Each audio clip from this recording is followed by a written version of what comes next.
Okay, I want to tell you about a really crucial skill that was identified first by the researchers at the Gottman Institute.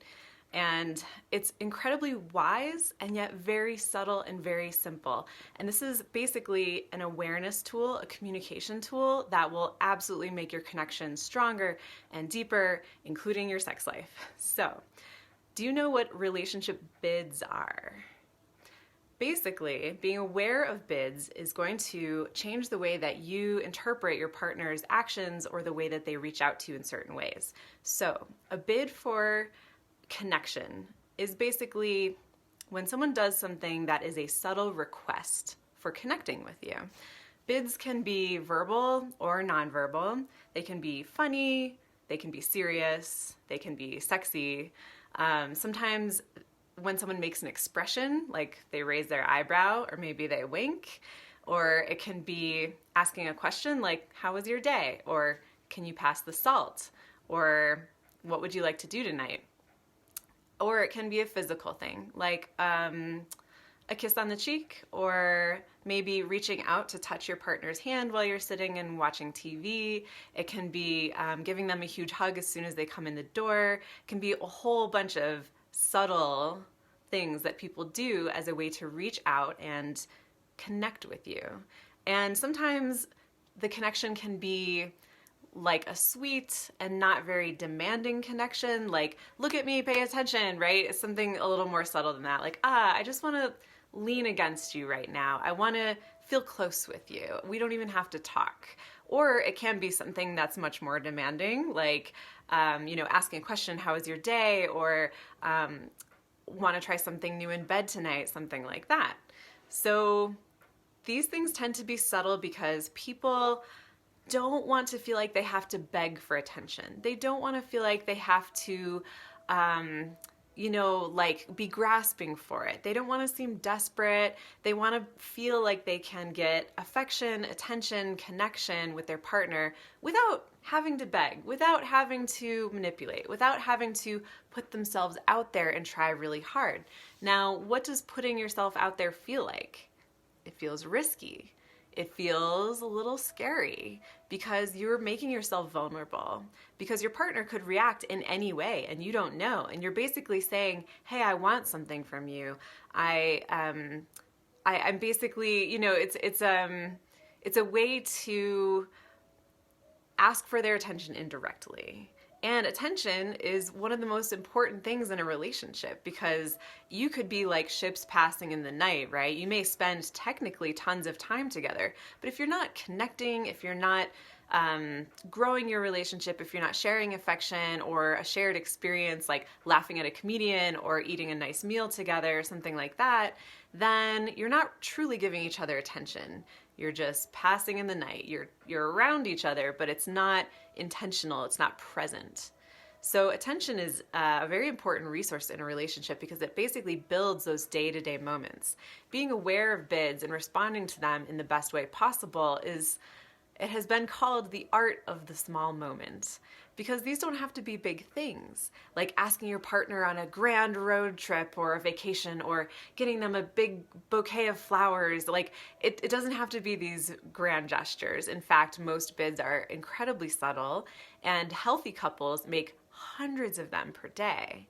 And most people aren't aware of it when they're doing it. These are totally subconscious. They're not like, all right, later today I'm going to make a request for attention and ask my partner to go on a walk with me. Like we don't think of it in that way. This is something that's totally normal and natural, and it's not something we have to cognitively be aware of in a meta way all the time. We can just make these bids without thinking twice about it, without thinking at all about it. So, what is it like when your partner reacts to those bids? Think about some of the bids you made recently. Some of the obvious ones, some of the subtle ones, some of the verbal ones, some of the physical ones, some of the playful ones, some of the serious or sweet ones. How did your partner respond? And think about some of the recent bids that your partner made towards you. And think about how you responded. Now, there are 3 basic ways that a person can respond to a bid. Basically, you can turn towards the bid, You can turn away from the bid, or you can turn against the bid.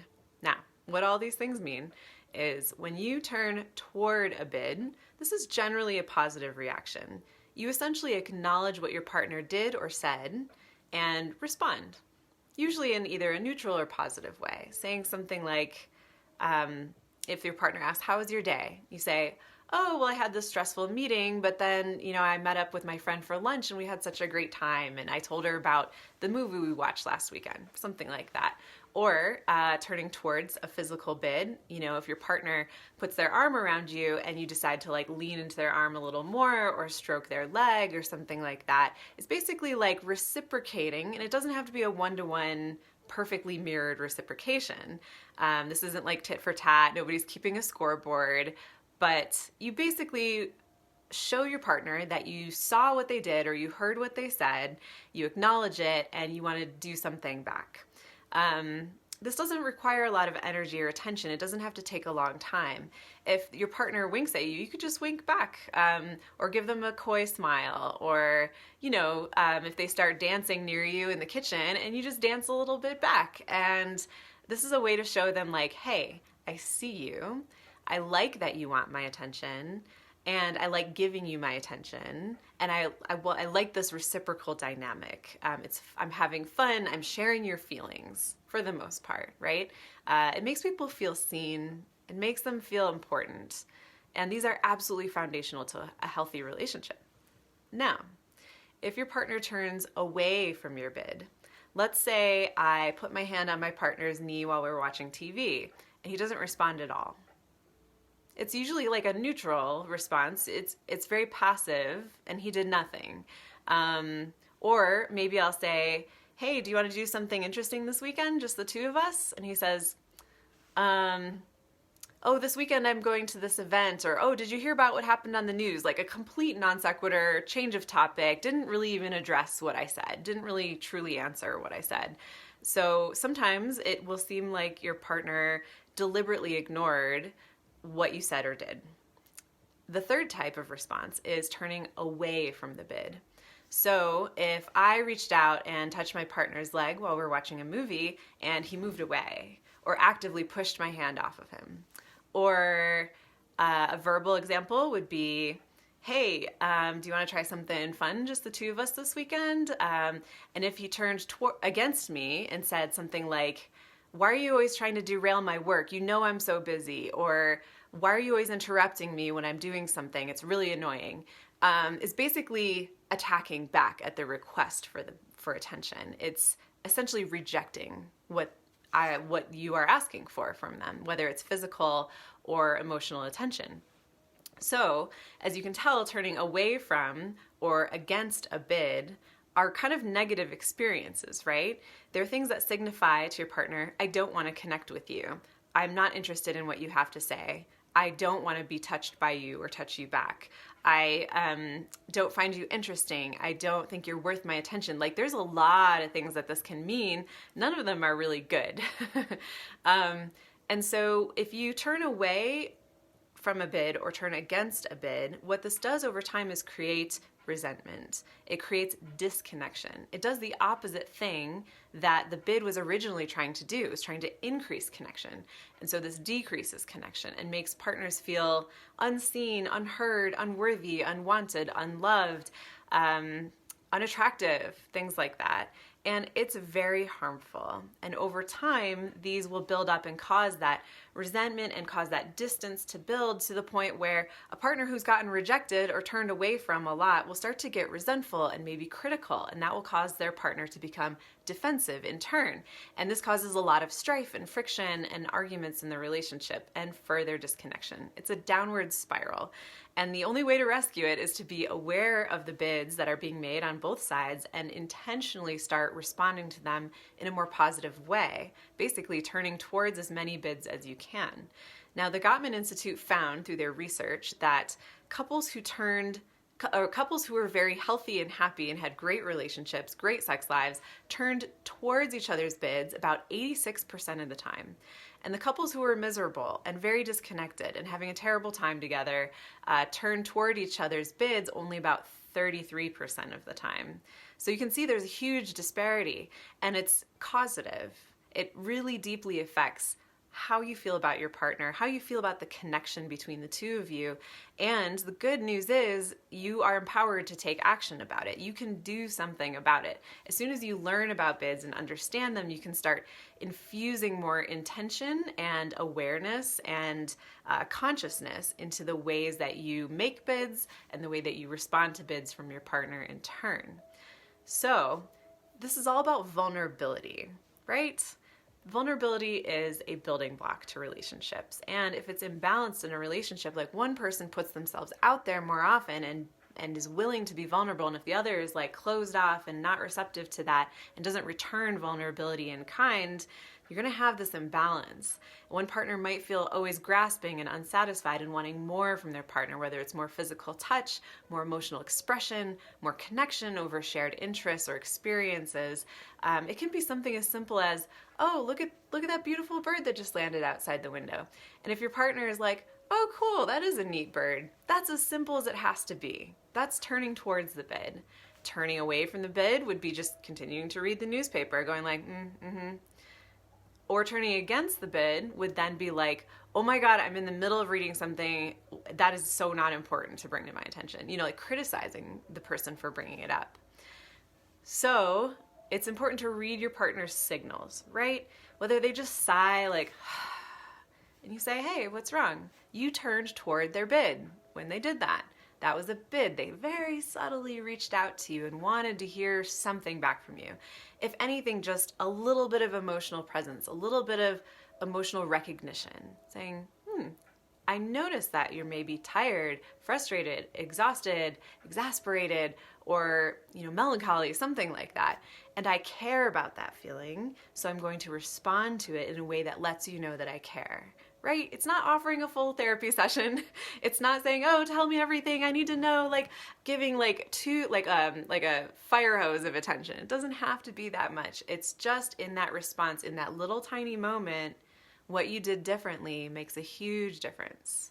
Now, I have some tools for people who tend to turn against their partner inadvertently often. Maybe they have underlying stress, or there's something else they're resenting in their relationship, or they're not understanding the importance, or the timing is very off. Some partners make a lot of bids. I know this by experience. Sometimes I've been that person. Sometimes it was my partner. Just like, hey, look at this. Hey, what do you think of this? Hey, on Friday, do you want to do this? Like, it can be a lot, and it can be very exhausting for the partner who feels obligated to respond a lot, and that's energetically draining sometimes in some contexts and for some personality types. So there are ways to respond with kindness, even if you're tired. Even if you're a little annoyed that they keep interrupting you, you can still turn toward the bid and then let them know that the context wasn't exactly right and that you want to turn more towards that bid at a time or context that makes more sense. Like trying to tell my partner an in-depth book review about an awesome book I read recently at a really loud and busy party where he hasn't seen all these friends in a long time would be kind of an inappropriate context. And so if I felt really hurt by him being like, yeah, that's interesting, then I may need to examine when and why I'm bringing up this bid. Perhaps it reveals that I'm feeling a little needy in that time and really want his attention despite all the other things calling for his attention in that moment. There might be something for me to work on there or examine about myself. Or the awareness that, this is a busy party. It's not really the time to bring up something very in-depth. This is like a quiet conversation we should have later. So another tool is to let them know your interest, basically, and say, hey, I'm kind of in the middle of a really important report that I have to get in like 2 hours right now, but I'd love to hear more about that. Why don't we have coffee later this afternoon? So basically saying, let's put a pin in that. I can't respond in the way that you may be wanting to right now, but I'm willing to connect with you at some point. So letting them know that your interest and your willingness and desire to connect is still there, super crucial. So think about the recent bids that you've made with your partner and how they responded. think about the bids they've made recently and how you've responded. And if you feel there's an imbalance, like if there's too much turning away or turning against on one person's end or the other, show them this video and have a conversation about the way bids show up for you in your relationship, the way that bids manifest in practice between the two of you, and how they affect the dynamic between the two of you, and what you might be both willing to do to change that.